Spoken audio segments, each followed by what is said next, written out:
So you might not see me, but you are supposed to hear me. Welcome this morning on behalf of Friedrich Naumann Foundation. My name is Hans-Georg Fleck and I'm the resident representative of the foundation. It's a pleasure to have you here this morning.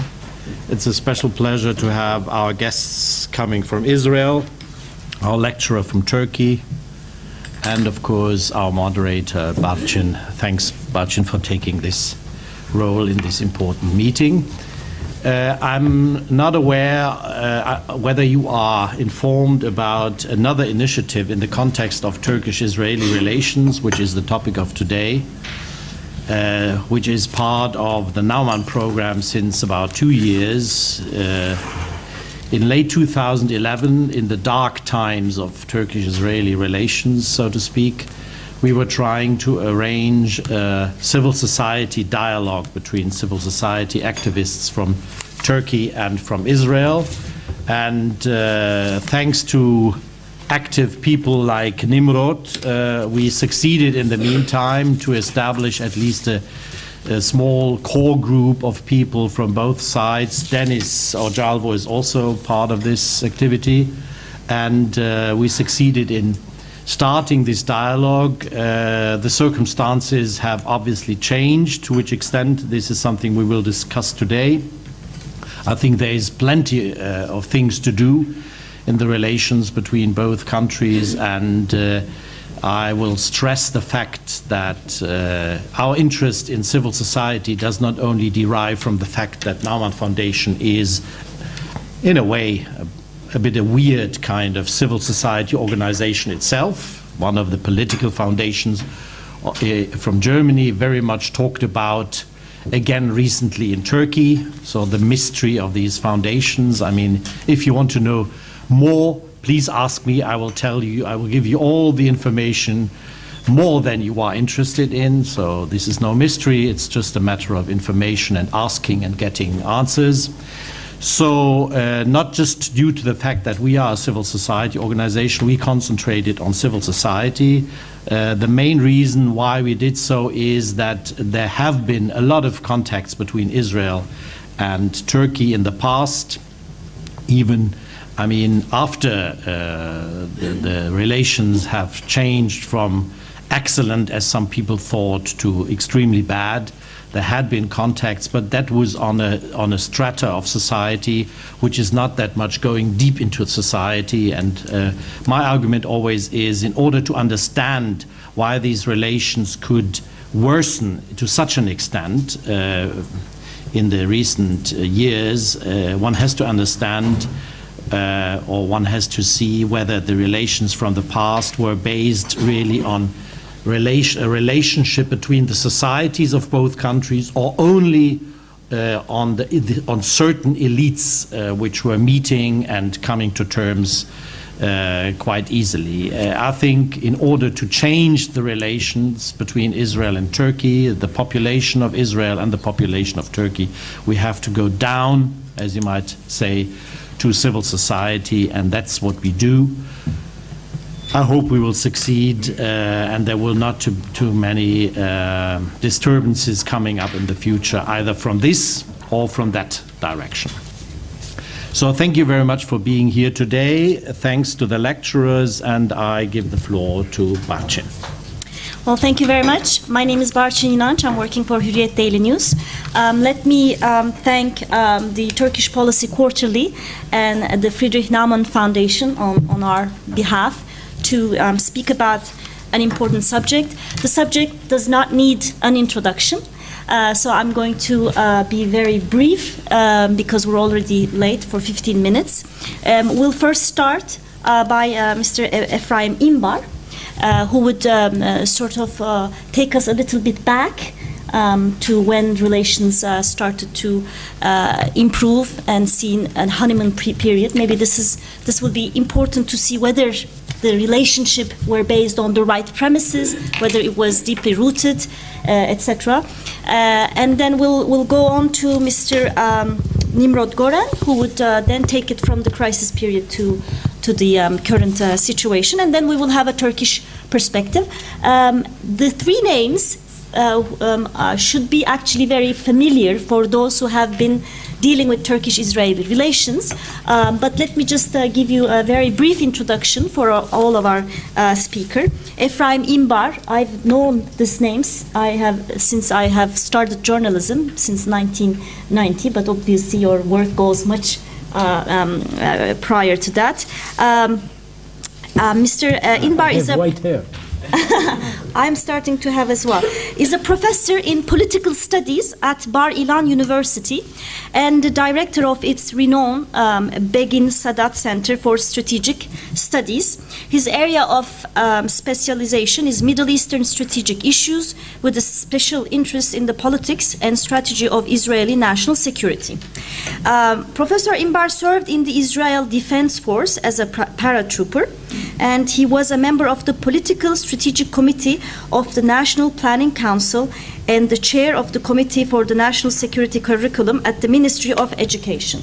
If I had seen this resume for a Turkish, I would have said, you know, I'm a representative of the deep state, but I don't know what you would say. Mr. Nimrod Goran, and though I haven't had the chance to interview so far Mr. Imbar, but he's a name that I have interviewed as a journalist. He is the founder and chair of MITVIM, the Israeli Institute for Regional Foreign Policies, a think tank working to reshape Israel's relations in the Middle East, Europe, and the Mediterranean. And this institute is promoting new paradigms for Israel's foreign policies, in a way sort of to get away from certain cliches, maybe, in the official line. And Kadri Gürsel, obviously, is another name who does not need an introduction, especially for those living in Turkey. He is a columnist for Turkish daily Milliyet since 2007. Prior to that, when I was working in Milliyet, he was my editor as the chief of foreign. I wasn't your editor. Yes, you were. Weren't you? You were on the foreign desk, no? He is a regular contributor to Al Monitor website. Peggy, I have no problem with that, don't worry. So he also contributes to Al Monitor website. His main focuses are Turkish foreign policy, international affairs, Turkey's Kurdish question, and in fact he has been, and I recall that very well, one of the journalists kidnapped by the PKK in 1995, and you had written a book about it as well, if I'm not mistaken, right? And he is now regularly contributing, as we said, to Milliyet and Al Monitor. Having said that, Mr. Imbar, you have the floor. We will have 15 minutes for each speaker, and that will be more than enough, I guess, and I will be very strict, okay? Unless you can get 5 more minutes, unless you tell us something extraordinary, interesting, which we haven't heard, which will be bombastic. Well, I'm not going to tell you any secrets, so 15 minutes will be enough. Israel actually always wanted good relations with Turkey because it recognized, having realpolitik lenses, that Turkey is an important country in this region. It has a very important strategic location. And of course, the fact that its population is Muslim appealed to Israelis because it wanted to dilute the religious dimension in its conflict with the Arab world. And the fluctuations in Turkish-Israeli relations are always primarily a decision of the Turks rather than the Israelis. And in the 90s, we had a honeymoon. And I will try to explain shortly why this honeymoon occurred. The honeymoon in Turkish-Israeli relations was actually a post-Cold War phenomenon. In this period, Israel enjoyed better relations with many other countries in the world. The end of the Cold War, put America as a winner. This is our big brother, so we are allied with the winner. It's always nice to be on the winning side. And many countries recognize that. as a result of the change in the international system, important countries in the world upgraded their relations with Israel, such as China, India, Nigeria, and Turkey as well. So this was the honeymoon was part of a more general phenomenon. This was based also on regional developments as a result of the American victory in the Cold War, as American victory in the 1991 Iraq War. Brought all the Arabs to the negotiating table, the famous Madrid conference. Afterwards, we had also the Oslo agreements with the Palestinians, which basically improved much Israel's status in the region and made it easier for many countries to have better relations with Israel, seeing that the Arabs themselves have good relations with Israel and they didn't want to be more religious than the Pope. So what happened for Turkey after 91, after the end of the Cold War? Basically, Turkey was thrown back to the Middle East. For years during the Cold War, you were part of Western Alliance. And this alliance, of course, lost much of its rationale after the end of the Cold War with the dissolution of the Soviet Union, which has been your major security problem. You are a neighbor of Soviet Union. It's not always good to have such a neighbor. So you are back in the Middle East, and then you start looking at what's happening in the Middle East. And you have long borders with nice countries such as Iran, which at that time still is, Islamic Republic, while you were at that time a secular republic. And, of course, you felt threatened by what was happening in Iran. Another nice neighbor was Iraq under Saddam Hussein, who was quite powerful, one of the largest armies in the world, long-range missiles, while, your links with NATO, were not clear at that time. Will Italians fight for you, or it's not clear. So Iran, Iraq were enemies, and also Syria at that time. Before you had aspiration for zero problems, which is a joke, of course. You had a very similar conflict with Syria as we did. There was a dispute over territories, Hatay, we had the Golan Heights, dispute over water, dispute over issues of terror. So those three threats basically were similar to the threats that Israel had. And also the Kurdish issue, which reemerged in the 90s, also pushed you back to the Middle East. After all, the Kurds are in the Middle East. It's in Syria, in Iraq, in Iran. So Israel had shared with Turkey this type of threat perception. Moreover, I think that there was also a strategic outlook, a similar strategic outlook also in Europe. The relations between Israel and Turkey with Europe, are bumpy. We are the bête noires of the Europeans for centuries. So we shared the same view about the Europeans. Central Asia became a new area in which Turkey and Israel had common interests. After those countries received independence following the dissolution of the Soviet Union, we, as well as you, wanted those countries to adopt a pro-Western orientation, and there are those Turkic republics, as they were called at that time, were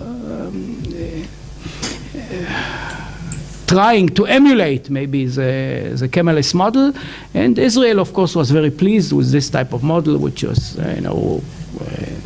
secular, pro-Western, and had an interest of, again, forging new relations with countries, states that have Muslim population, that, again, diluted the religious component of the Arab-Israeli conflict. And with most of those countries, actually, we still have very good relations because they don't care about the Palestinians.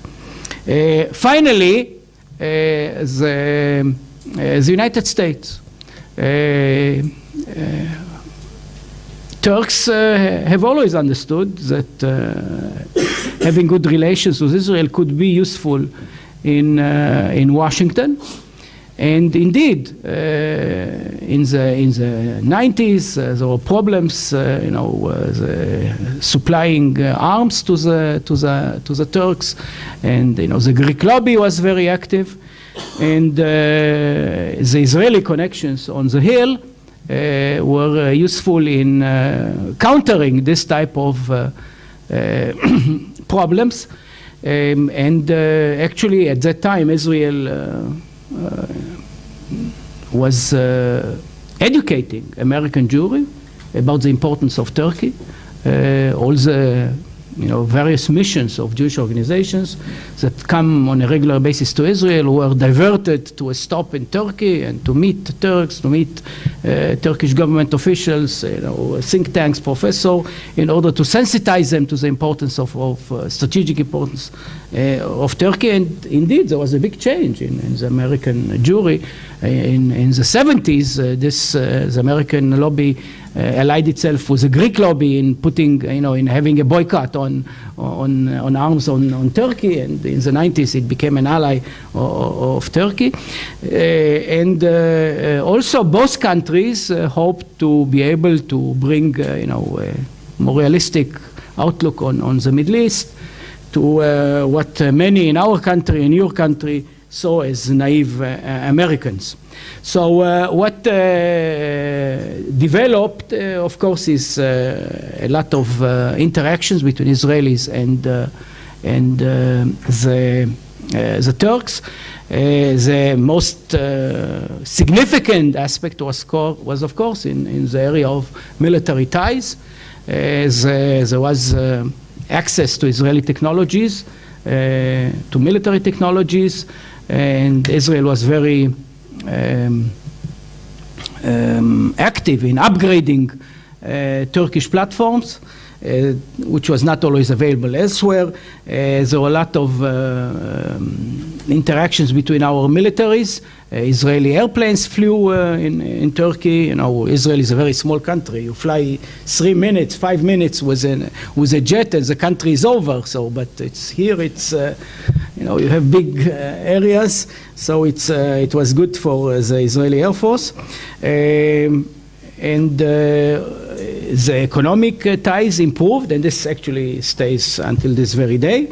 We've seen a lot of tourism coming. It was natural, very close. Turkey has been a country that is very good at handling tourism. And we saw, and I was part of it, much more interactions at the academic level between Israeli universities and Turkish universities. And this was, I think, this type of interactions at all levels, diplomatic, military, academic, economic, were basically useful to both sides. It served both sides, and as long as this was the case, the relationship continued.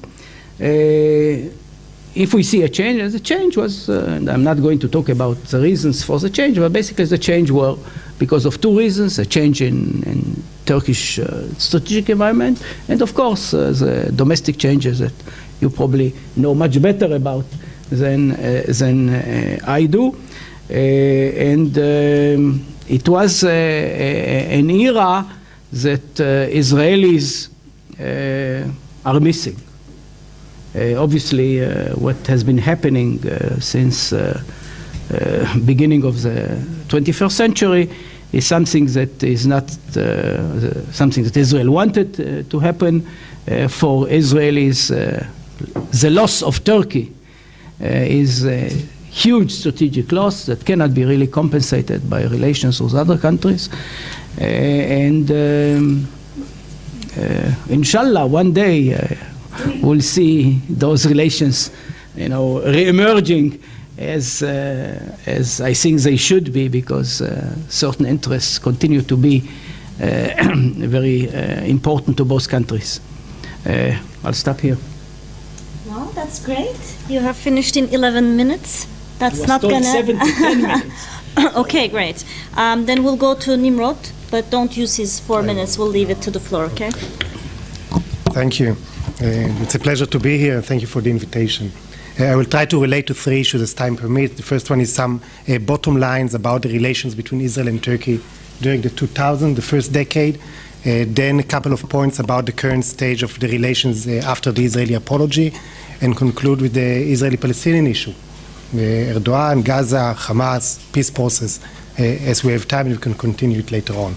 I think the first point about the 2000s is the relations between Israel and Turkey had ups and downs throughout their history.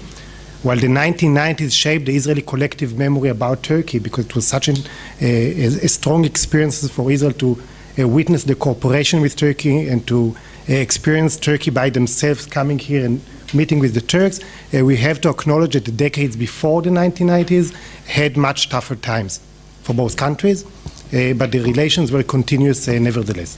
Meaning from 1949 until today, Israel and Turkey always had a certain level of diplomatic relations. It was never cut off. But on quite a number of those decades, relations did not resemble at all what happened in the 1990s. And when you go to the 2000s, we go to a break in relations in a way, it's part of these ups and downs. And many of these ups and downs are linked to the Israeli-Arab conflict and the status of the Israeli-Arab conflict. And it's not by chance that the 1990s, as Efraim mentioned, the time when Israel is blossoming on the international arena, in the regional arena. It's a time of a peace process, a viable peace process with agreements being signed, with Israel open up to the world and to the Middle East and to Turkey as well. So it's part of what happened in Israel. It also shaped the nature of these relationships.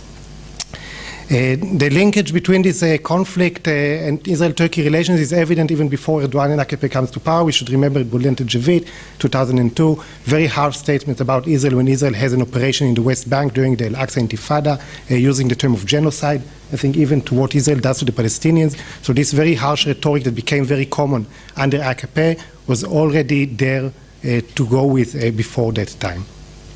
The second point about the 2000s is that relations are possible between Israel and Turkey under AKP rule.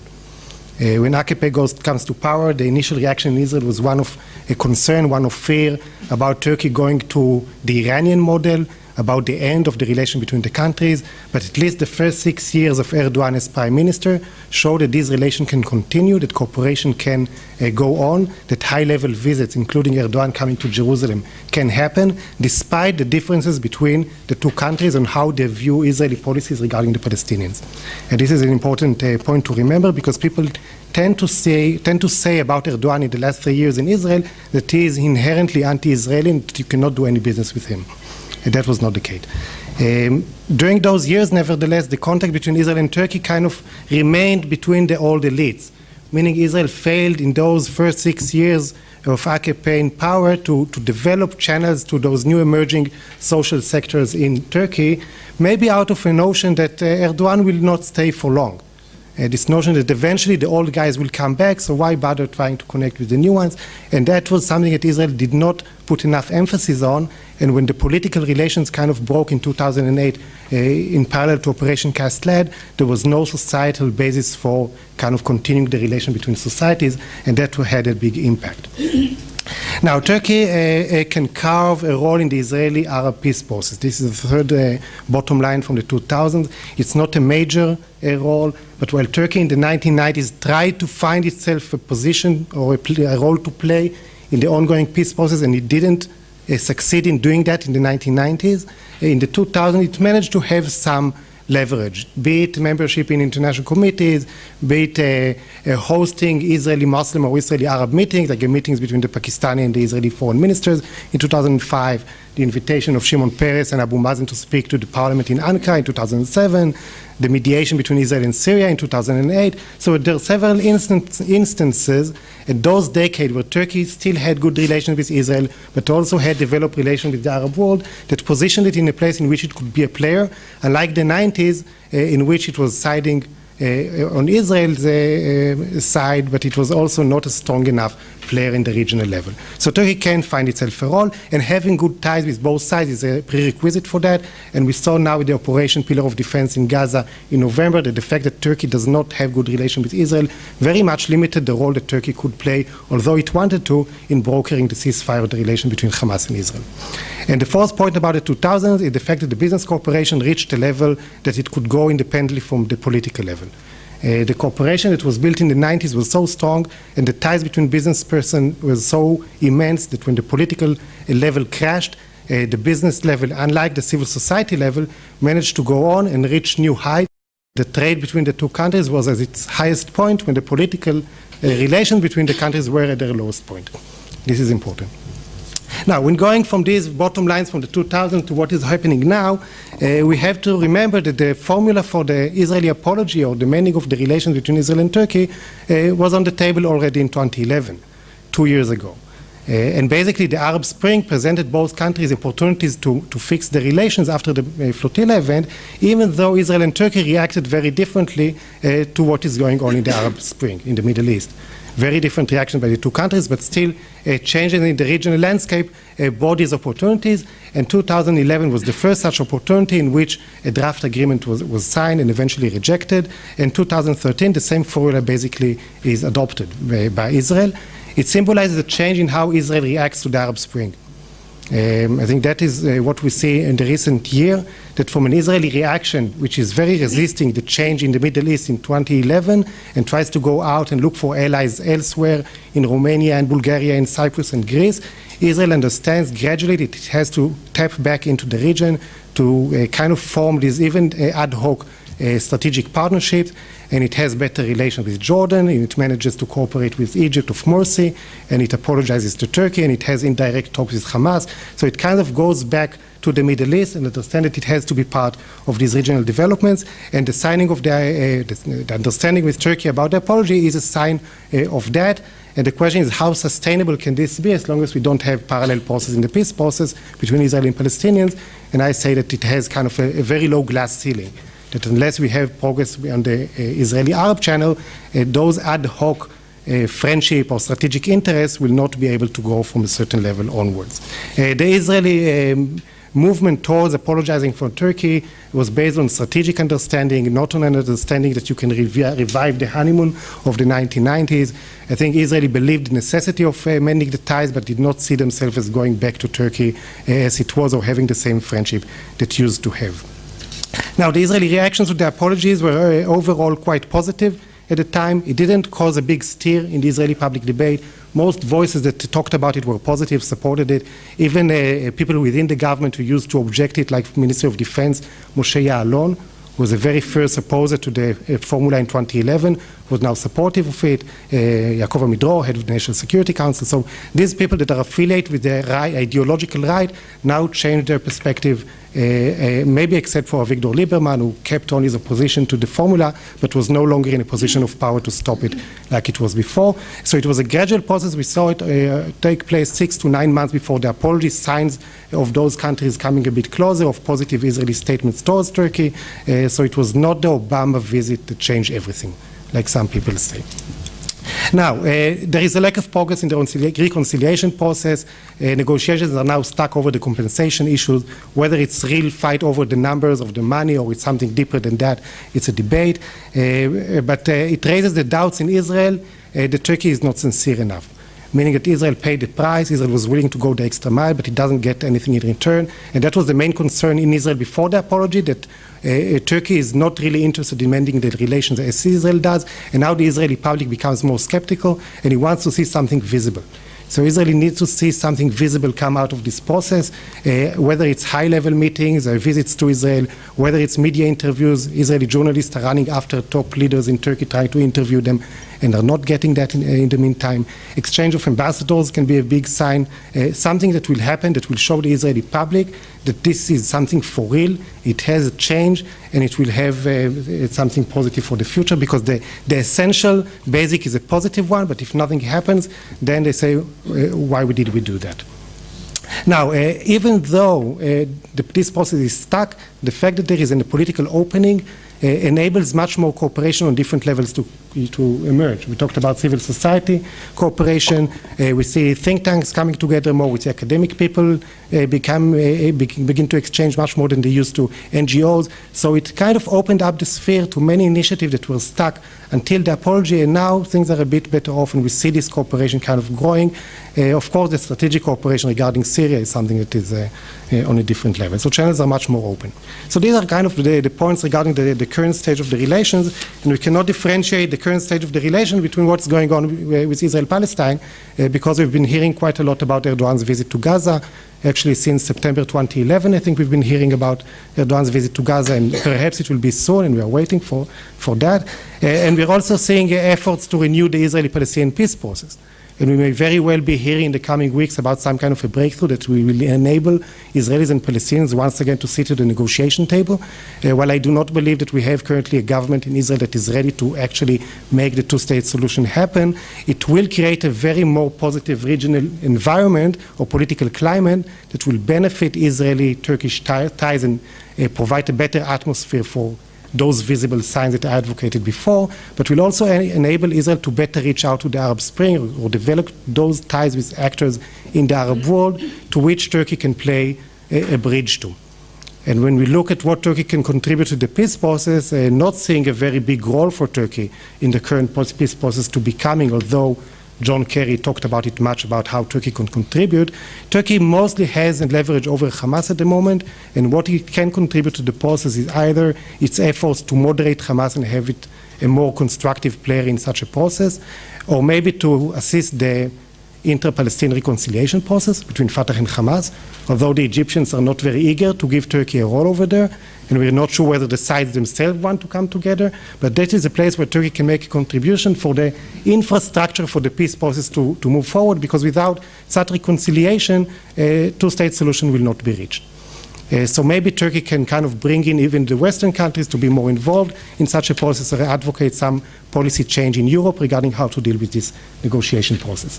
And of course, to try and help those actors within Israel, like what we are doing, who try to develop some policy channels with political Islamic actors or new elites in the Arab world, to bring those actors together and serve as a broker over them. And Erdogan's Gaza visit, which will happen eventually sometimes, I think it's important for Erdogan not to forget the Palestinian Authority. Having Turkey side with Hamas on behalf or in the expense of Abu Mazen, I think is a negative step and shouldn't be happening, and Abu Mazen should also have the opportunity to host Erdogan. He has to try and have something concrete come out from such a visit.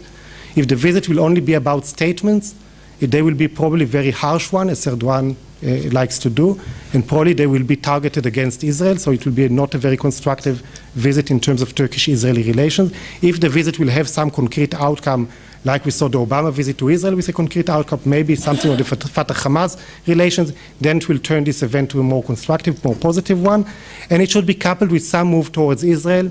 I do not expect now Erdogan to visit Tel Aviv on the same trip, although it would have been good, but at least do it in parallel with the exchange of ambassador, with the deal on or the compensation, kind of dismantle the friction that visit can happen, and make it be a sign for a good future between the countries, or at least better future.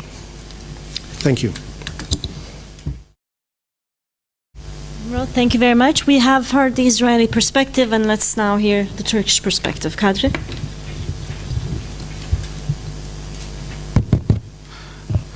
Thank you, Barçın, but it won't be a Turkish perspective. It will be my perspective.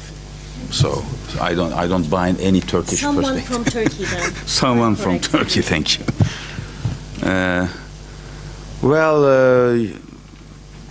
To my understanding, the normalization process was decided by Turkey afterwards, after some assessment, such that this Cold War mood was not anymore useful or efficient or profitable for Turkish interest in the context of Arab Spring and given the regarding with the Syrian crisis.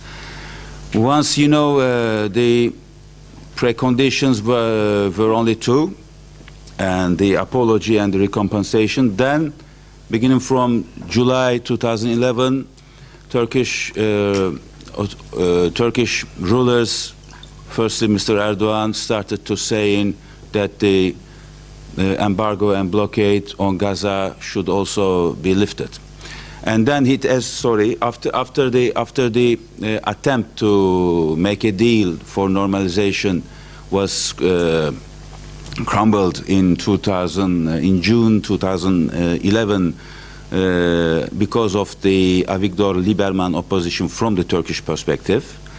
And the third precondition was added to that in September officially. And then, to my understanding or to my perception, is the reason behind was to make a political investment in the shaky waters of post-Arab Spring climate or situation in the Middle East, to compete with the emerging legitimate Arab regimes supposedly prone to close the gap of legitimacy and efficient policies regarding with the Palestinian crisis. But after things got, over in Syrian crisis and the early expectations didn't result to anything, and then Turkey has found itself in a quagmire, let's say, without giving any positive, concrete results that were sought before. And with the objection of the US also, this Cold War mood with Israel was becoming costly to Turkey and was useless. So this is how the conditions for Turkey to normalize or try to normalize ties with Israel again after 2011 has come to the agenda. And we know that this was a US-sponsored process of normalization, and it was clearly the signs were clear. I mean, Netanyahu called Mr. Erdogan at the presence of American President Obama on 22 of March, after the formation, 4 days after the formation of the fragile Israel coalition, after 7 weeks of negotiations after the elections, early elections, and now, as far as I know, there is no practically. I mean, the normalization process is not advancing. Is there a stalemate? If there's no stalemate, it's not advancing, and there is a ongoing.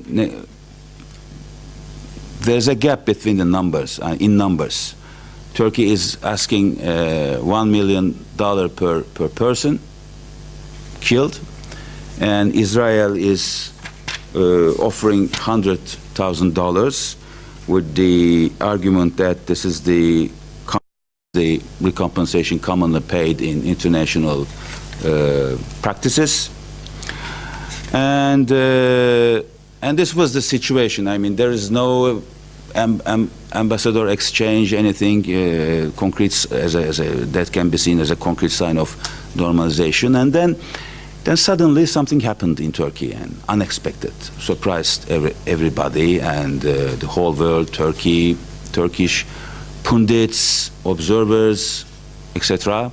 This was the Gezi event. So the Gezi protests, or we call it Gezi resistant, they call it in the world the Gezi protests. Well, now the question is, I think to my observation, is a normal normalization process still possible with Israel? Normal normalization process with Israel, given in the context of Gezi resistant, and given the reaction that Turkish authorities, AKP rulers, and Mr. Erdogan himself has demonstrated or has given to the protest itself. Recently, yesterday, Mr. Beşir Atalay has said that this was the Jewish diaspora that triggered Excuse me? You are part of it. You did it. Okay. So you bear the responsibility. You can.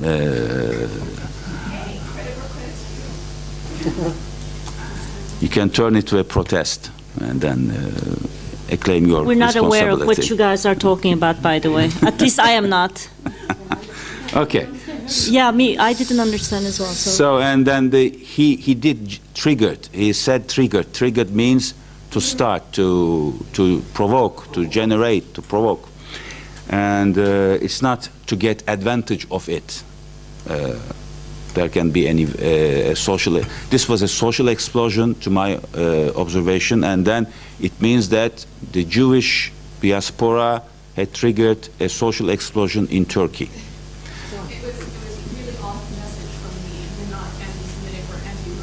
So the reaction is the simplistic, the easiest, and the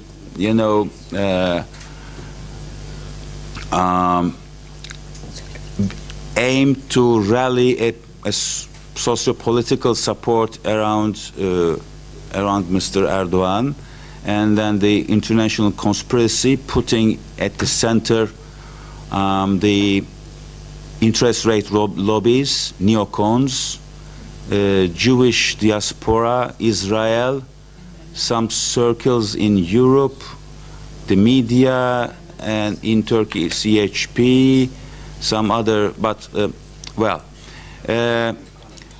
is a normalization process under these circumstances can be seen practically applicable?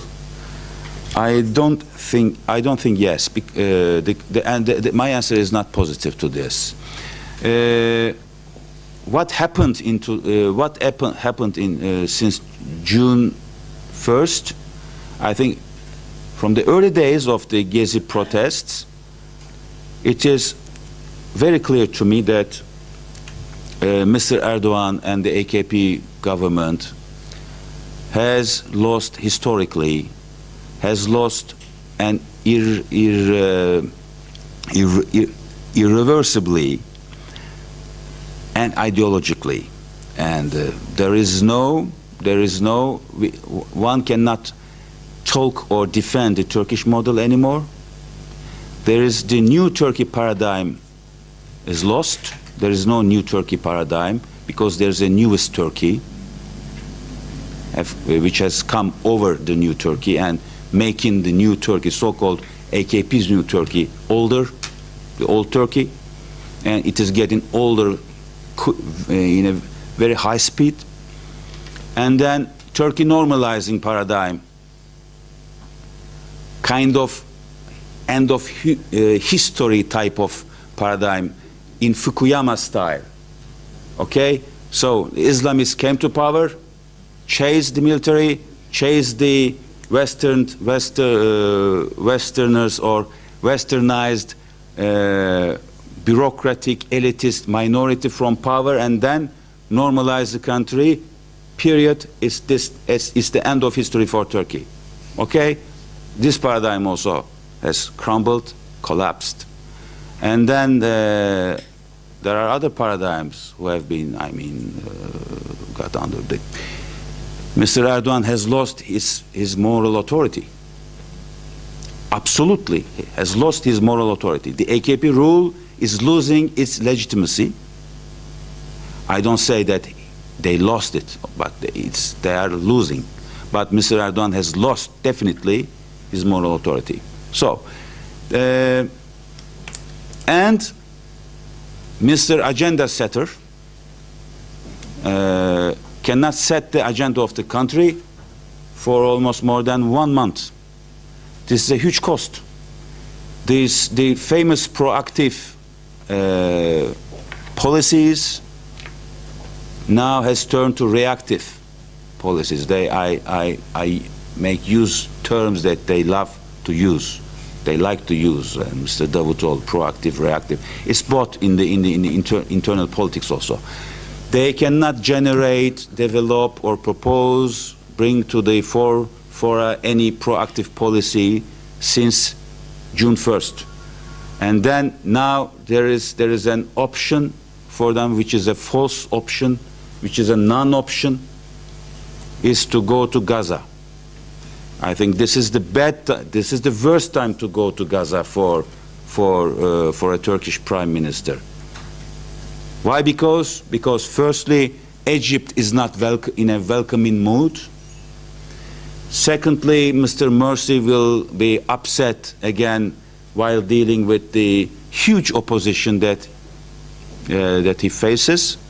Well, it's in the parenthesis, I would say that the Sunni political Islam is going through the worst political and ideological crisis in the Mediterranean basis historically in Turkey and Egypt in different forms.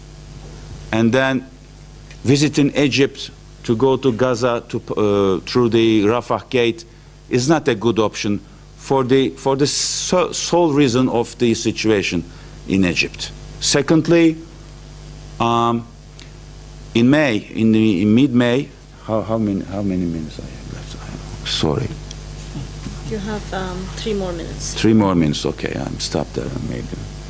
And in mid-May in Washington, in White House, Mr. Erdogan made a deal with Mr. Obama and has said afterwards that he was also going to Ramallah.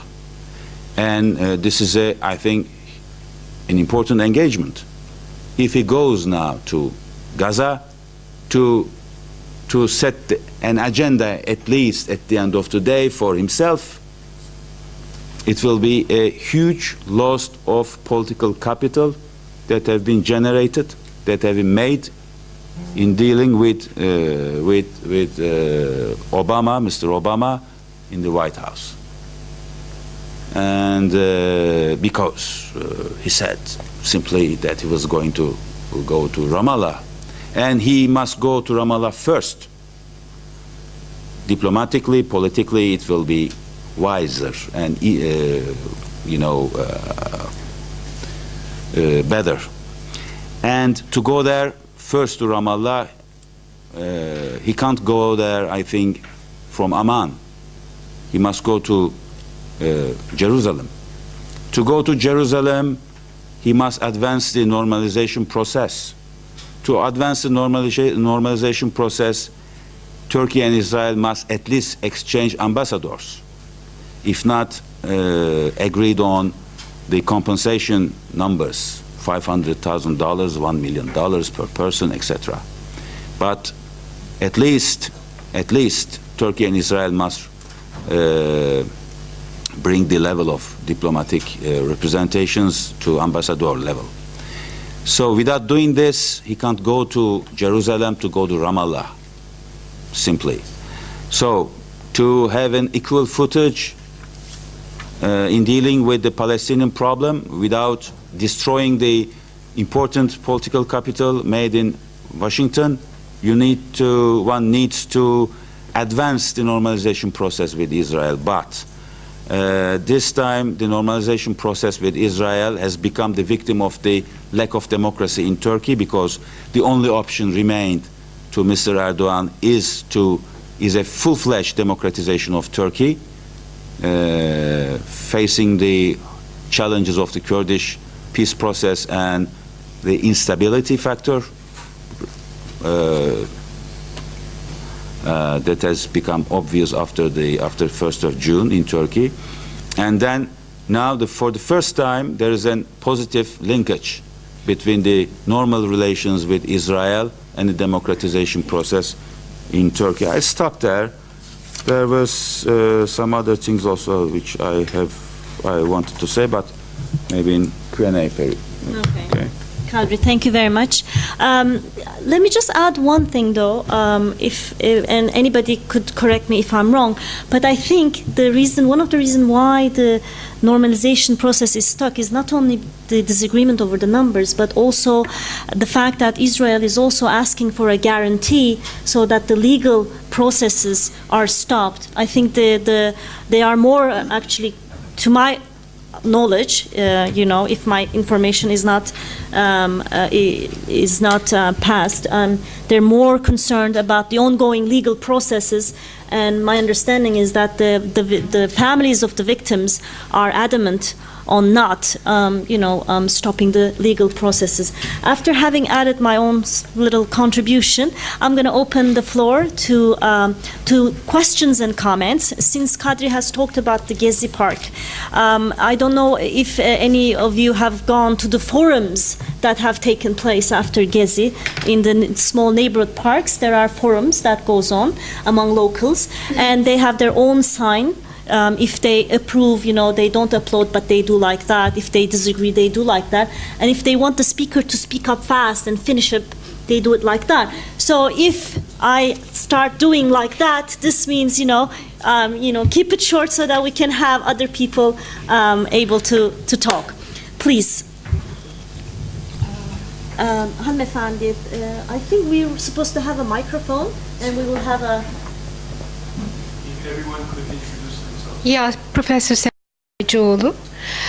I have. By the way, let me just say that all of this is on the record. By the way, for especially the journalists, everything is on record. Thank you. I'm sorry. So no chatter mouse. No. Fine. One quick comment on Kadri Bey's comments. Actually. Prime Minister Erdogan's program may change due to events in Egypt. Within 48 hours, we don't know what may happen. Morsi may resign, or he may go just to fill the gap. But whether he goes or not, he will certainly play local politics from Gaza or West Bank. It will be for the Turkish audience, not for the region, not for the United States, to my contention. To Ephraim, it's good to have you back, and I like what you said, but could you please go deeper on the Turkish-Israeli relations? Rather, from a regional perspective, you touched upon the position of Syria and other countries, but extrapolate a bit. What if there's an afterwards in Syria?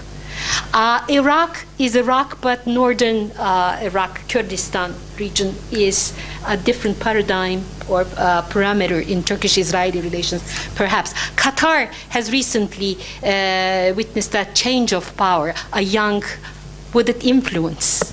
Would it make a change? So regional perspective is important, even for bilateral relations of Israel and Turkey. Nimrod. After a well-phrased apology, I'm sure Israel public opinion expected move forward from Turkey. And last week, new assignments for diplomatic posts were announced, and no ambassador. I really personally don't understand. For me, if there's a fire, firefighters are needed. So when countries have problems, ambassadors are withdrawn. So Barçın tried to explain what more is needed. But to you, what do you think Turkey expects from Israel to do before moving forward? My second question to you, Nimrod, is you mentioned leverage over Hamas, Turkey's leverage over Hamas. How stronger do you think the Turkish leverage over Hamas in comparison to the leverage of Iran over Hamas? Thank you. Or Egypt. Or Egypt, for that matter. Yeah. I rather prefer to get a group of questions. So let's have Ahu over there, and then the gentleman over there, and then we'll go to the answers. Thank you, Barçın. Ahu Özgürt from CNN Turk. I just have one question to both Nimrod and Professor Imbar. There seems to be, from the AKP side, there seems to be somewhat skepticism or basic, deeply rooted skepticism towards Israel in terms of their approach to a person specifically who is running after Davutoğlu, probably the highest level of foreign policy at this time, that he is the head of the Turkish intelligence, Hakan Fidan. And he has openly said it in a statement over the weekend that he was the one that was targeted by a country not to be elected to that position. Could you clarify what the deal was with Hakan Fidan from the Israeli side, if there is still a resistance to him, how does Israel see Turkish intelligence chief? Thank you. O tarafta bir beyefendi var. Let me just get first three and then continue with the second group, okay? Hello, Aret Demirci from Friedrich Naumann Foundation. I have a question to Mr. Efraim Inbar and Mr. Nimrod Goren. Where do you locate the Armenian genocide issue in the Turkish-Israeli relations, having in mind that 2015 is not that far away and the Turkish mainstream media is always talking about the role of the Jewish lobby about this issue, and that's it. Thank you. Mr. Inbar, would you like to start? I think that we shouldn't be myopic when we speak about Israeli bilateral relationship, Israeli-Turkish bilateral relationship. I think that this relationship is connected to a shift in Turkish foreign policy, which was led by the AKP, which basically is a distancing of Turkey from the West and Western alliance. And in this respect, distancing itself from Israel was useful for the goals of this government that wants to score points with the Arab and Islamic world. Israel bashing brings Turkey popularity in the Arab and Islamic world. This is what Erdogan wants. He wants to be the leader of this part of humanity. And therefore, what Israel does or doesn't do is much less important. Therefore, the apology is basically irrelevant to the future of Turkish-Israeli relations as long as Turkey will continue to have those goals, foreign policy goals. By the way, I think the apology was a mistake. To give you a number, most Israelis, and I reflect most Israelis, it's a scoop for the journalist. It's a recently run poll, which was not published yet. It's going to be published next week because Besa has an affair on Turkish, an event on Turkish foreign policy, on Turkey general. 71%. This is a poll of Besa. No, a poll run by Besa was a professional organization. Right, okay, and? And it's 71% of the Israelis believes that the apology was a mistake. And only 29% believe it was justified. 29. And this is, I think, of course, is justified by what's happening afterwards. As my colleague Nimrod said, those skeptics wanted some results, but we understood very well that the negotiations over the numbers, it doesn't matter, the number, we are in a bazaar, a Middle Eastern bazaar. I think we should have started by 20,000, not, then we should have asked an apology from the Turks also, but it doesn't matter, as long as this Turkish government is not interested in good relations, but just the opposite, believes that bad relations with Israel serves its foreign policy goals, there will be no change. So, by the way, another interesting number from this poll, only 8% of the Israelis believe that the reason in the deterioration is anti-Semitism, which is a surprise to me. Having heard all those statements from Erdogan about the Jews behind the Gaza events, and this, and most Israelis having realpolitik lenses, and not being liberal. 55% believe that it's raison d'etat. Basically, this government has certain political goals, and this is why it behaves like this. 24% believe it's because of domestic reasons. So I think the Israeli public opinion on this issue is quite sophisticated. Now to the, some questions which I was asked, I'll do it shortly. Israeli doesn't trust the Turkish intelligence, for good reasons. He's an Islamist. And we tried to have relations. I think that we are trying to improve relations, but we don't believe that your security services can be trusted, because some of the information may get tomorrow to Tehran. So I think that Turkey is a liability for NATO for the same reason. So listen, we live in a realpolitik world, and the honeymoon of the 90s, in which we were extremely close in intelligence cooperation, is gone. And we are, for example, not selling weapons because we are afraid that some of the technologies will move elsewhere to countries or to groups that are not friendly to us. We have to take care of ourselves. And I think that Turkish behavior justifies our skepticism of your security agencies. Another piece of, which is totally, we don't understand, this media mania of your government. You wanted, to mediate between us and the Syrians, he suggests with Gaza, with Hamas. You try to mediate between Iraq and Iran once, and the Americans and Iran. Listen, some common sense. This region is a mess. It's become even a bigger mess since, what they call the Arab Spring.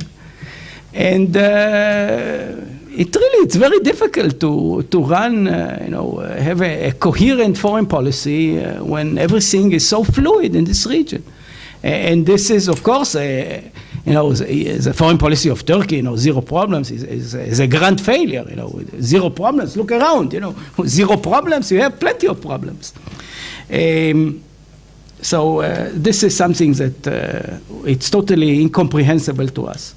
About the Kurdish issue, I think Israel understood very well for years, particularly since the 90s, that we have to be careful on the Kurdish issue, which is so important to Turkey. We didn't want to antagonize Turkey on this issue, and I think we are still careful until this very day.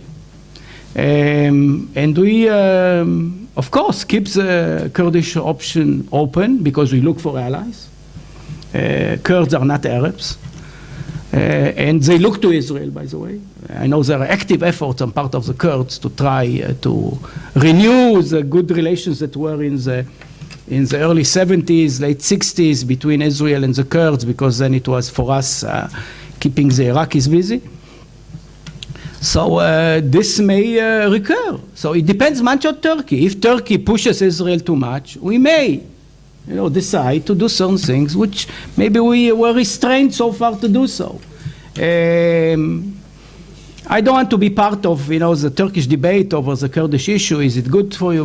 But it's a fact. In North Iraq, you have a Kurdish state. In Syria, because of this country is disintegrating, you will have a Kurdish territory which will get closer to the Kurds in Iraq. They are close, of course, geographically, and it may gravitate there. So this is something that may happen in the Middle East, and Israel keeps its eye open, and all the options are open. The last issue about Armenia. My personal position. I don't think that foreign policy should be based on events in the past. So I don't think, what happened 100 years ago. Listen, we have good relations with Germany now. After, this issue, your sensitivity, and is strange. We should be business-oriented. I understand certain groups, have this issue. I never supported the Armenian genocide, resolutions. I don't think that American Jews should do so, but they have their own agenda, and maybe to get back to the Turks, they may decide to remove their opposition to this. But we should look today and tomorrow. Let's forget the past. The past is not so Okay, nice. Mr. Inbar, may I just, because we're on the record, let me just ask you a question in order for you to clarify what you have said about the Kurdish issue. You said if Turkey pushes Turkey too much, we Israel. might, if Turkey pushes Israel too much, then we might decide to do some things which were refrained to do so until now. What do you mean by that? I mean, do you mean that then we might interfere to Turkey's Kurdish issue, we will get in touch with the PKK, etc.? I mean, these sentences are open to different speculation. I'm not sure. I want to make it fully clear. Okay, that's an answer as well. That's an answer as well. Thank you. Okay. Yes. Can I add a comment to this? But we have to continue with the answers. Very short comment. With all due respect to the professor, this is the professor's opinion. It's not the opinion of the government of Israel. No way. Fair enough. Okay. All right. Thank you. Yeah, I speak on behalf of myself. Yeah. I think this is the language that we heard when the crisis between the countries was at its peak. We heard Lieberman during the previous years kind of threaten Turkey that Israel will change its policies on the Kurdish issue and the Armenian issue, all kind of retaliation steps towards Turkey if it doesn't change its attitude towards Israel. I think this is not the way that Israel should go. This is not the policy that Israel should promote or advocate. We are looking for ways to mend the relations between Israel and Turkey. We have a long process going. We should remember that the negotiation did not begin yesterday. It goes on for a couple of years, and it makes some progress. We currently are at a position in the negotiation process where no progress is being made, but the issue at stake now is much easier than the issue that we had 4 months ago. When I was in Istanbul last time in September, the issue of an Israeli apology to so many Turkish people that I met seemed so far-fetched. People did not believe that Israel will apologize. So now if the debate is about, according to Israeli press, 14 million or 24 million, that's the numbers that they are now talking about in compensation, according to the recent leaks, that's insignificant. Money doesn't stop such processes from going. Yes, there were unexpected issues that Turkey has to face with the legal implications. And yes, Israel expects Turkey to take care of the lawsuits against Israeli leading generals and other leaders, because that is part of the deal. And Turkey did not expect, perhaps, that the families of the Mavi Marmara people will not be willing to go ahead with this deal. And the reports are they are trying to formulate some solution in which this compensation package will be approved or ratified by parliaments in both Turkey and Israel, and thus will overrule all these lawsuits, because Parliament will then dismiss the lawsuits that the families do not want to withdraw. So perhaps this is one of the obstacles, that some kind of a political settlement should be made. But I don't see this process as bound to failure. The Israeli apology was done because of an Israeli understanding that it serves Israel's interest. And like people mentioned, Turkey also acknowledged the price that it may be paying for the tension with Israel, and had the interest to go ahead in this process. Now, of course, domestic affairs in Turkey kind of shift the focus and make things maybe a bit more difficult, but I don't think there is any change in the kind of the landscape that enabled these two countries to do the breakthrough, and I think they will continue this breakthrough. And of course, ambassadors are not now appointed. It's a statement not to appoint them now, but it makes sense, because if you adopt the positive view, then it will be done. It will be one of the signs when the deal is struck, and you can appoint an ambassador very quickly if you want, like you can withdraw it. And yes, ambassadors should be part of the game, and I believe it will happen not very far, because really the gaps are not very big now, and they can be bridged. Now, the issue of leverage over Hamas and mediation, Turkish mediation. If Israel is interested in reaching peace, Israel should welcome any side or international party that can help us reach it. We know that the Americans are very much involved. We know the limitations of American mediation. We know that the EU is trying to get involved, and we see the limitations of European mediation. And we have to look for regional actors that can kind of fill in the gaps. Now, Turkey doesn't have a big role to play now. We're not talking about Turkey as kind of the game changer in the Israeli-Arab peace process. But the place in which Turkey does have access is the place of Hamas. The issue of Turkey and Ramallah is problematic. And Turkey cannot now play a big role vis-a-vis Ramallah, even if Erdogan comes to visit Abu Mazen. And he doesn't have necessarily to go through Jerusalem. I think he has other options to go to Ramallah without visiting Jerusalem on the way, and leaders did so before. So I don't think that this linkage is kind of a must. But Turkey does have access to Hamas. Turkey does want to play a role in the Hamas-Fatah reconciliation. Again, Egypt, this was a domain of Egypt, and Egypt does not really want to have Turkey meddle in that. But then again, Egypt is not in a position now to push for it, as it used to be. And the Qataris who are involved are also not very much engaged now. They have their own issues. So Turkey can play a role there. It can bring the European Union. If Turkey is looking for something to do vis-a-vis also the European Union role, then if Turkey advocates a change in European policy regarding the reconciliation process, maybe this is something to do. If Turkey can work with Hamas leaders in order to have them adopt some moderate approaches towards the possible renewal of Israeli-Palestinian peace talks, that is something that can contribute. Again, it's not very big, but it helps create the infrastructure for some progress. Hakan Fidan is interesting because, Israel had the objections or the statements against the nomination, but since then we saw that the meeting between the head of the Mossad in Israel and Hakan Fidan during Operation Pillar of Defense that happened, during the operation in Gaza in November, there was a publicized meeting between the heads of each intelligence. That was a big surprise because when we saw the warfare in Gaza begin again, usually that was an obstacle to any progress between Israel and Turkey. That was the time when Turkey would kind of bring forth harsh statements against Israel and kind of stop any cooperation. But this time it was the incident in which the head of the intelligence met for the first time, at least for a long time, at least publicly, and this was reported in Israeli media and Turkish media. They could have met secretly if they want. Maybe they did it before. But this was publicized, and this was very surprising. And they met again just recently, according to the media. And they were even talking Gezi Park. Don't know what they were talking about, but they were supposedly talking Gezi Park, according to the media.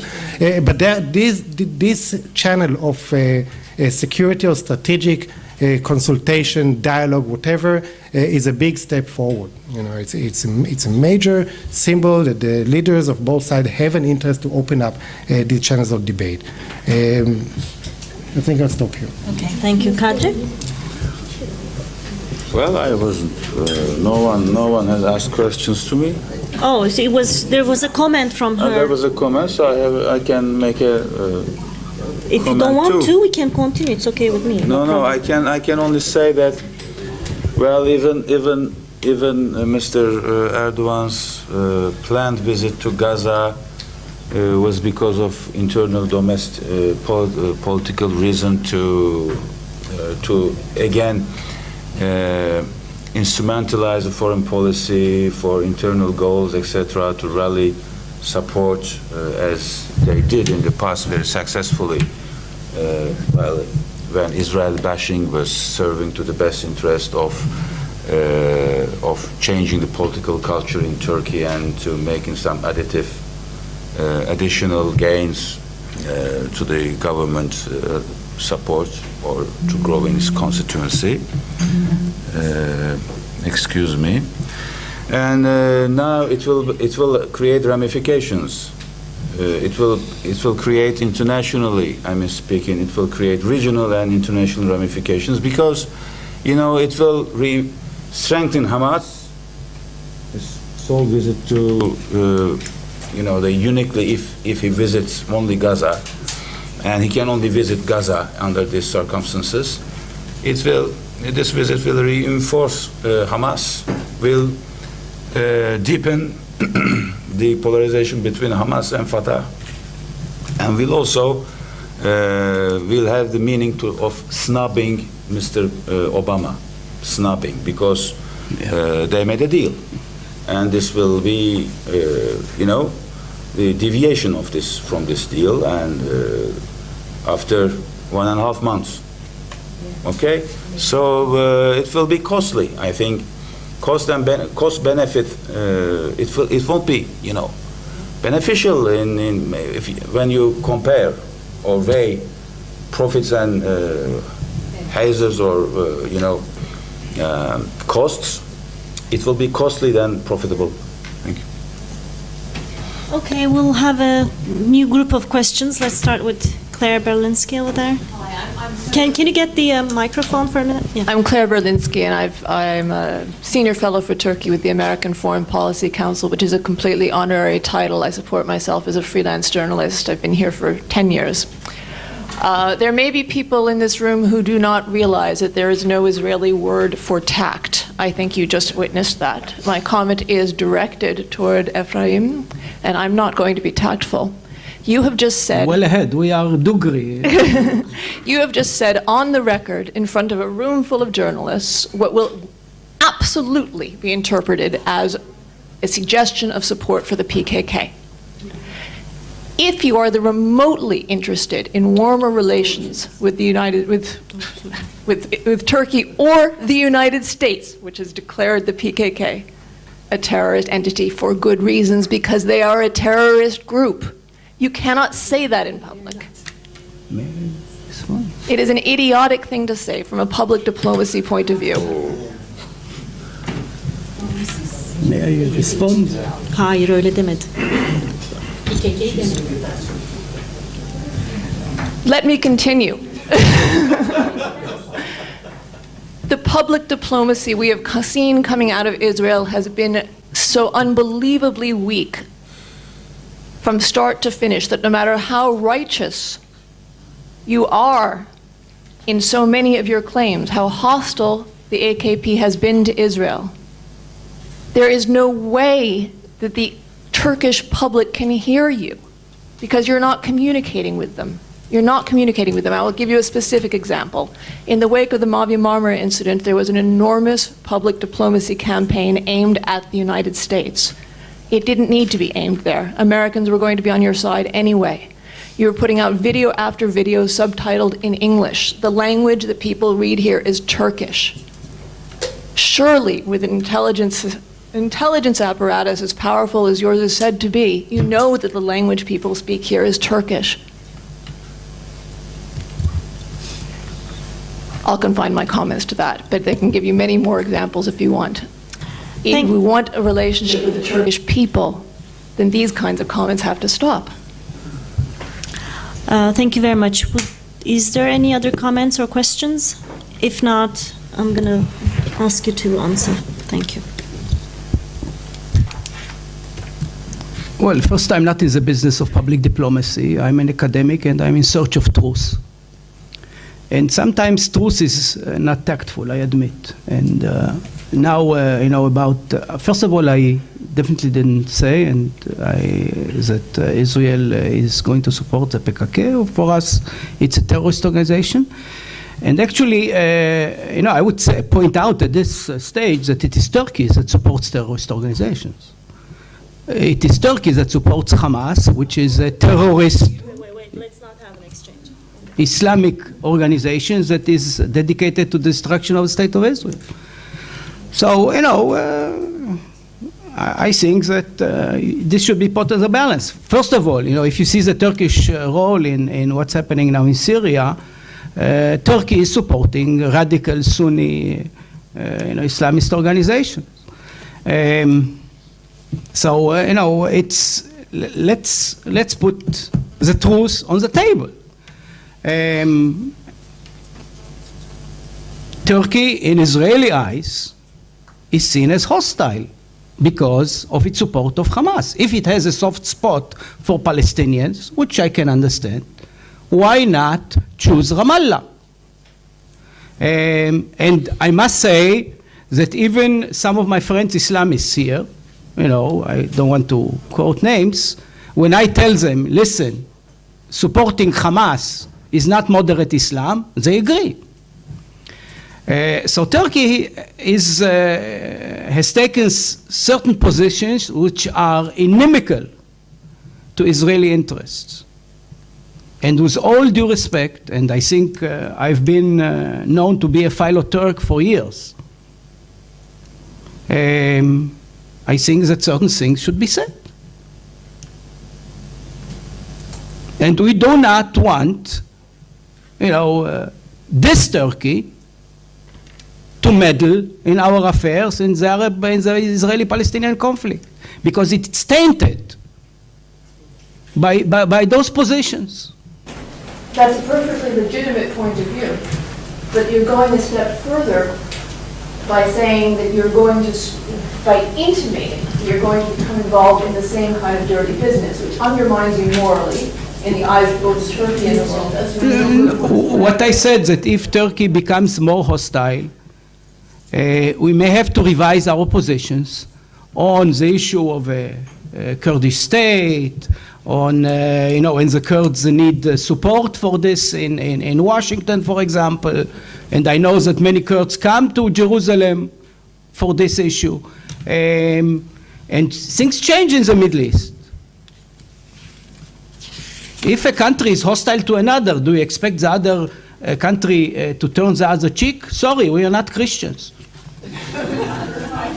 All right. Okay, thank you very much. I think it was important that we clarified it a little bit because, yes, indeed, there are journalists here, and indeed, what you would be say would be written. So I think further clarification was needed on that subject. I see a question over there, Professor Tarturan, please. I have a question and a comment. İlter Turan is my name. The question is to Kadri Gürsel. He said that he had a few more points to make, but he wasn't given the time. My question is, what were those points? But then a comment on what Ephraim has said.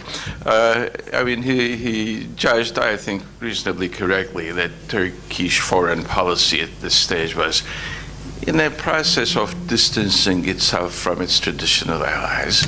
And maybe he related that to the relations with Israel as well. The relations with Turkey's allies and Turkey's relations with Israel are nevertheless not the same. So the distance is much greater. What I would say is, in the sort of comments you made, and you have received some responses to it, one has to be careful about the fact that Israel should not engage in things that would make it difficult for it to reestablish good relations with Turkey when governments change. That was my point. Yeah. And this is very important. I mean, we mutually, not just Israel, but we should each take care to make sure that we don't commit deeds that the other party will never forget. I agree. Yeah. Okay, if there's no other question, let me then, oops, I'm sorry. Okay, go ahead. I was just going to ask another. Very short question, Rana Birden from Global Relations Forum. My question goes to Nimrod. Since you have more positive approach to Israel-Turkey relations, would you consider that it's a good timing to have a kind of track 2 process in order to improve the relation among, many counterparts? Well, track 2, if you look at it as a part of the political game, was very effective before the apology. That was a time when the channels of communication between the countries were closed down, when you needed to have some form for joint analysis, to move some messages. Now the things are much more open. You have top officials from both countries negotiating out in public, very top people. So you have this process going on, and if the problem is compensation and legal issue, this is not the issue for the official, the diplomatic kind of track 2.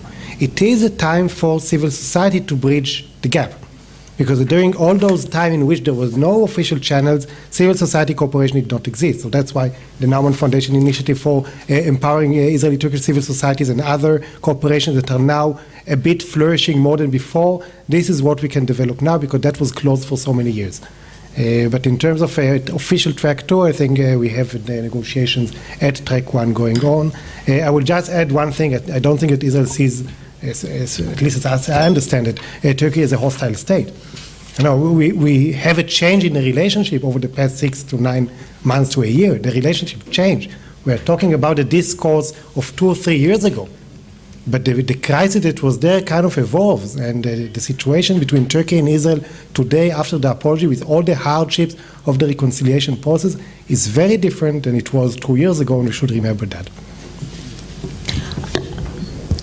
If there is no question, I'm going to, okay. Just a quick comment. But we have to admit that there is a limit to what civil society can do.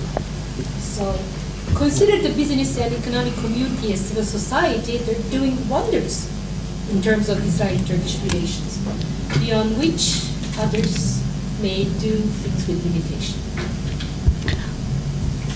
Okay, do you want to answer or shall I go ahead? Just shortly. Okay. There is a limit. The business shows us that the limit is very high business-wide. Civil society definitely has the limit, and the limit of the relation between Israel and Turkey, even if we solve all these compensation stuff and the normalization will begin, will be limited by the nature of Israeli-Arab relations. And as long as there is no breakthrough in the Israeli-Arab peace process, the nature of relation between Israel and Turkey under this government or another government will still be limited as well. Okay, see, I was going to take it from there, but let me just say two things which, and I might ask you guys to comment about it. Once, a Turkish ambassador who worked in Israel told me that there was a cold peace between Israel and Egypt, for instance, that people did not go towards each other, that tourism has not flourished.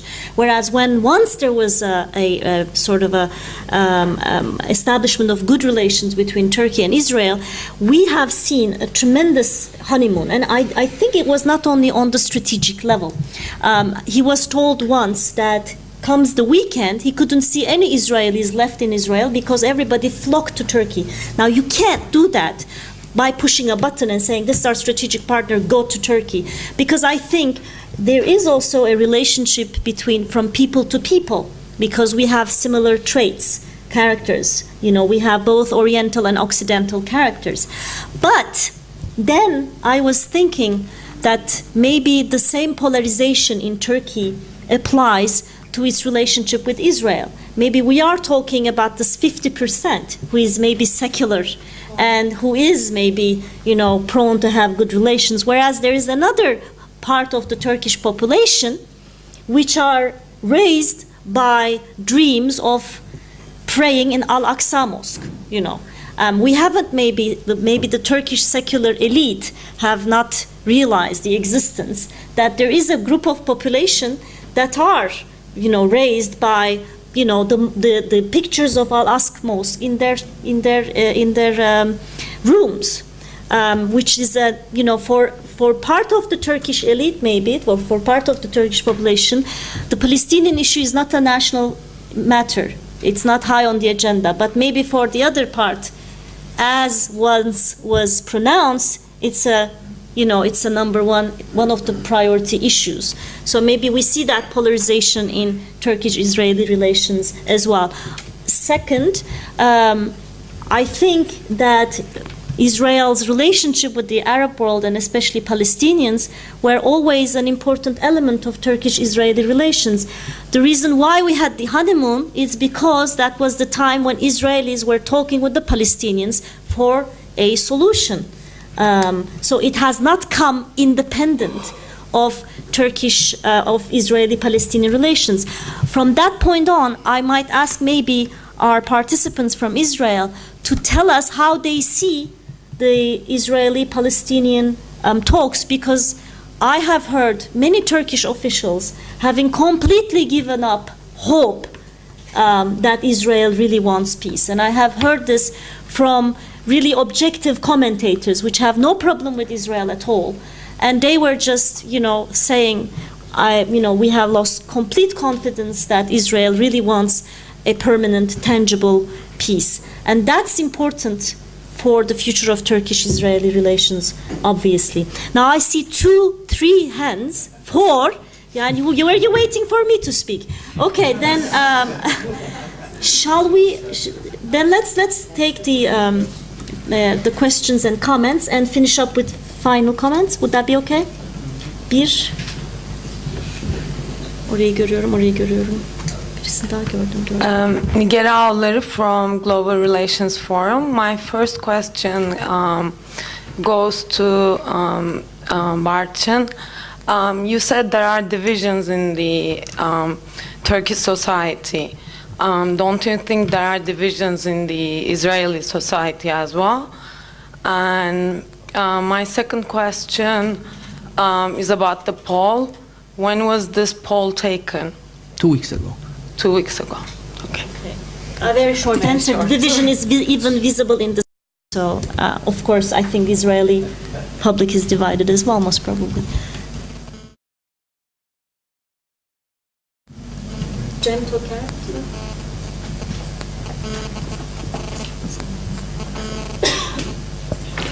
Either speaker may answer this.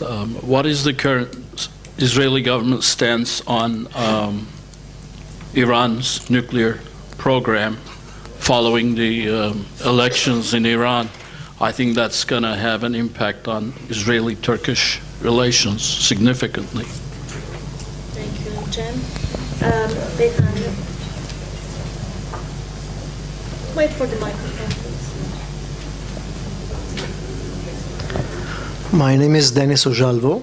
I am an active member of the Friedrich Naumann Foundation Turkish-Israeli Civil Dialogue initiative.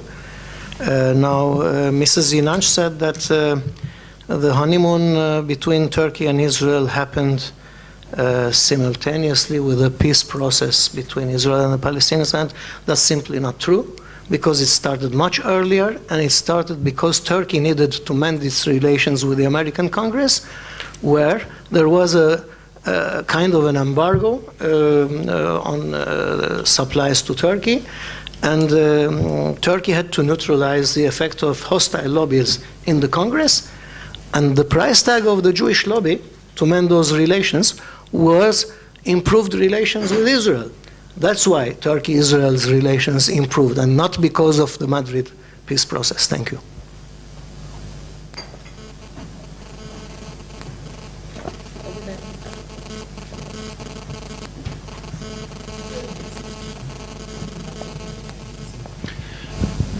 Nimrod, this is Kemal Köprülü. I'm the publisher of Turkish Policy Quarterly. This is just a brief comment and then actually a question to you. I believe all of this mediation and everything that's been, portrayed in the Turkish foreign policy for many years has been heavily overrated. And there's never the bottom line impact. You can never tell what comes out of these things. It's all very, kind of up in the air, so you can never really define it. It's more in tune for domestic, political votes.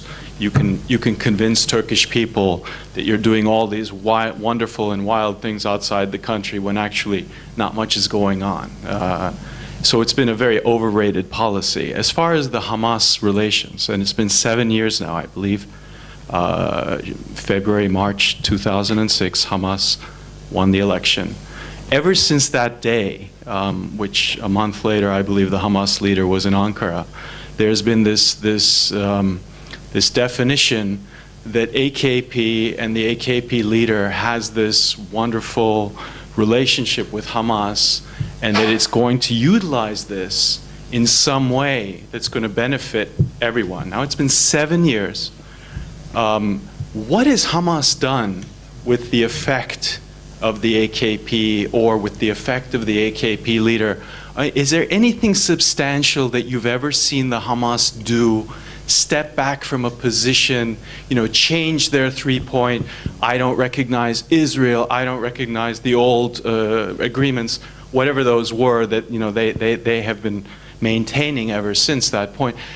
What has this wonderful relationship done to the world between AKP and Hamas? I really want to know, because I haven't been able to figure it out.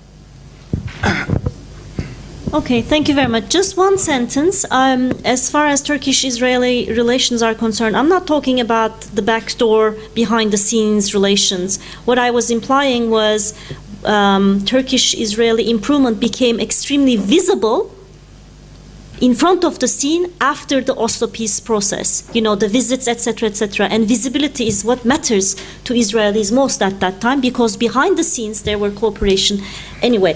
So final comments, we've got 5 minutes for each speaker. We'll start with the same order.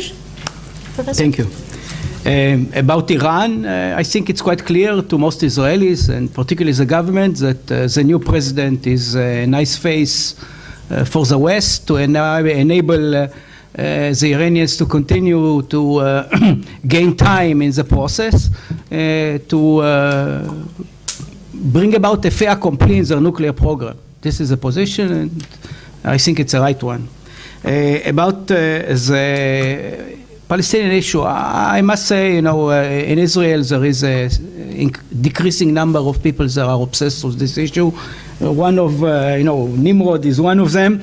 The Palestinian issue in Israel has become less important. We've learned to live with the conflict. I think we see also a marginalization of the Palestinian issue generally for a variety of reasons, but primarily because the fact that the Palestinian national movement is a pathological movement that is unable to build a state, it's unable to deliver any agreement. As a two-state solution is passé, I think, for three reasons, and I'll do it quite shortly. One is that the gaps between the position of the Israelis and the Palestinians are too large to bridge. As long as they'll demand Jerusalem, right of return, those are obstacles to peace, so forget about it. Second is that the Palestinians basically have failed to establish a state. They lost control. They established a failed state. They lost control. A failed state is basically a state that has no monopoly of use of force. So they lost Gaza to Hamas. And as we see now, the Arab world is generally unable to sustain states. We see more and more failed states in the Arab world, so I think it's a very bad idea, to establish another Arab state that will also fail, which has failed already. Finally, I think, as a social scientist, this type of conflicts, which are ethnic conflicts, are being solved or because the sides are tired, not because there is a nice solution. And the two societies, the Palestinian society as well as the Israeli society, still have energies to fight over issues that are important to them. It may change in the future, but so far, both sides are ready to fight and to invest the blood and treasure in this conflict. I definitely believe that my government, this government, the Likud government, is ready to make a deal with the Palestinians on its terms, which include partition of the land of Israel. The Zionist position of partition between Jews and Arabs has been maintained for years. This government, from what I know, and I know a bit from inside, I'm not part of the deep state, but I know some of the people that are in government, they are ready for partitions. They are ready to see an establishment of some kind of Palestinian entity. They are ready to remove settlements. By the way, we have removed already settlements. Israeli political system has proved itself of being able to remove settlements if necessary. Although the issue of settlements is, I think, is overblown. Generally, it's quite clear that most settlers live in settlement blocks, which are close to the 67 borders, and the Americans have said already that those blocks have to be incorporated into Israel, and the rest, which is a small minority, will either be evacuated or will be allowed to stay in a Palestinian state if it will be established, which I doubt. But the basic demand of removal of those settlers is basically racism, because Jews are allowed to live in every place of the world. They are allowed to live in Istanbul. They are allowed to live in Washington, in France. Why can't they live in their homeland, in what they see as their homeland, and be it a Palestinian state? Why can't they live in Shiloh, in Tkoa, in those places, under Palestinian authority? I don't understand the demand of removing those settlers. This is basically to establish an Arab state, a Palestinian state, which is Judenrein, which is free of Jews. This is a Nazi position. This is totally unacceptable as a principle. The Israeli government is ready to make peace. Abu Mazen doesn't come to the table. It's not Netanyahu. Thank you. Nimrod? I think it's Israel's maybe most important interest is to have a two-state solution. Not because it serves the Palestinian interest, and it does, but that's not the main cause. Because if Israel wants to continue the place that we envision, which is has a Jewish nature and has a democratic nature, that's the only option on the table. And as time goes by, with this option becoming more and more difficult to obtain, I think we should fight for it more and more. And the fact that in the recent Israeli election, the Palestinian issue was not on the agenda, and you're right, Ephraim, that people, thought, okay, what's the difference between the parties, or it's not relevant. I think this is coming back on the table now, and we see the big gaps within the government. The government that was supposed to deal with social and economic issues now has to define its position on the Palestinian issues, because you can't run away from that. So they managed to run away from that during the campaign, but now, with the change to the Arab Peace Initiative, which is an important development, and its reaffirmation by the new political Islam regimes, by John Kerry's diplomatic efforts, which we didn't see from the previous American administration, Israel now has to make a decision, and the government is split. We see people that are within prominent position in government clearly say what you just said, that the two-state solution is passé. And if the two-state solution is passé, what other option does Israel have? And we are not talking about establishing an entity, we are talking about the establishment of a Palestinian state, to have two states living side by side in peace and security, and that will enable the Israeli Zionist vision to continue on. Now, to reach that position, there are certain things that should happen. One of them, it has to have the Palestinians unite under one leadership. Another thing is to have Israelis go out of the settlements that are not within the blocks. And yes, this is part of a political agreement. A political agreement now cannot have the illegal outposts of the extreme settlers in Hebron stay under Palestinian control, because it just won't work.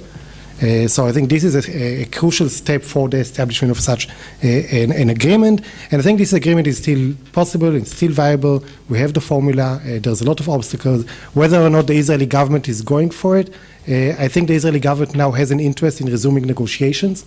I think that Netanyahu understood the price that Israel is paying for not being around the same table with Abu Mazen, and the Israeli government is willing now to moderate itself in order to engage in a negotiation process which John Kerry wants to launch. I'm not sure whether when such a process begins, it will go anywhere, because really the gaps in the positions now are so immense. And when you talk about Iran and about how Israel relates to Iran, and yes, Israel tried to portray the elections in Iran as no news, I think that we see again the gap between the Israeli discourse and the discourse of our allies in the West, who are willing to give a chance and to see where things develop. I think Israel should kind of more welcome regional changes, whether they are AKP coming to power in 2002, not seeing it as Iran, or the Arab Spring when it begins and not seeing it as Iran. And the change in Iran, we should also see what it goes, where it goes, and Israel should give regional developments a chance. Because if we believe that we can develop a different region for Israel in the Middle East, then we should try to pick up any opportunity. Now, Hamas, I'm definitely not an advocate or believer in Hamas, the goodwill. Hamas is definitely not playing a constructive role, but Hamas is there. And as you say, 7 years, it seems they're here to stay in a way. And if Turkey can play some role in that process, and Turkey wants to play such a role, I think this is something that Israel should welcome, because the Israeli notion to Abu Mazen, either you go with Hamas or you go with Israel, kind of ruling out any progress towards Palestinian reconciliation, goes again the chances to implement the two-state solution. So if Turkey can somehow do something in that area, let it do. Nothing happened yet, but perhaps. So I'm not saying that Hamas kind of assisted in any way promoting better Israeli-Palestinian relations. Yes, the Israeli society is polarized. But it's good that it's polarized, because for several years now it seemed like Israel is speaking one voice, and I think the last 10 years there was no strong opposition in Israeli politics, and basically there were all kind of these semi-unity governments in which Labour Party joined Likud, and you heard one voice in foreign and security issues, and now it becomes more and more clear that Israel has different voices also on foreign policy issues, and that the current paradigms in Israel's foreign policy is not the only one, and you can challenge the current one, and you can present an alternative, and maybe you can actually change it next time we go to the ballots. Thank you. Kadri? Good luck. Thanks, thanks, Professor Turan, to for inviting me to talk more. But I checked my notes and I didn't see anything untold. But maybe some additional remarks I can make to conclude. It's I think the frame or window of opportunity will not remain open forever for normalization, to normalize ties between the two countries. I think given the fact that this government, AKP government, is heavily invested on conspiracy theories in which Jews and Israel are put at the center, will not be consistent. Any effort to normalize ties at the moment will not be consistent. Will be contradictory with what they say and between what they say and what are they doing, I mean. And there are now local elections approaching and in Turkey, so I'm not optimistic at all to advance further in advancing further this normalization process. And I think the true engine of the normalization is a real peace process with the Palestinians. With lacking of this peace process, having Erdogan in Ankara and Netanyahu in Jerusalem, even the Mavi Marmara affair would be settled peacefully, not peaceful, of course, you know, in terms of agreements, and even the both parliaments at the end of the day would ratify the agreements, and the Mavi Marmara affair would be settled. I think the normal ties between these two countries will not be sustainable at all without a really functioning Palestinian peace process. This is what I can say.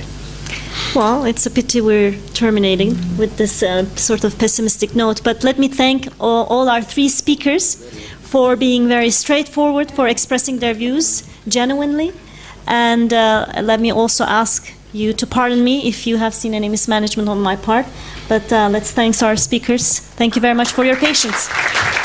And I think you would all agree that we've had brilliant moderation and facilitation, so we'd like to also thank Barçın İnanç for this successful moderation.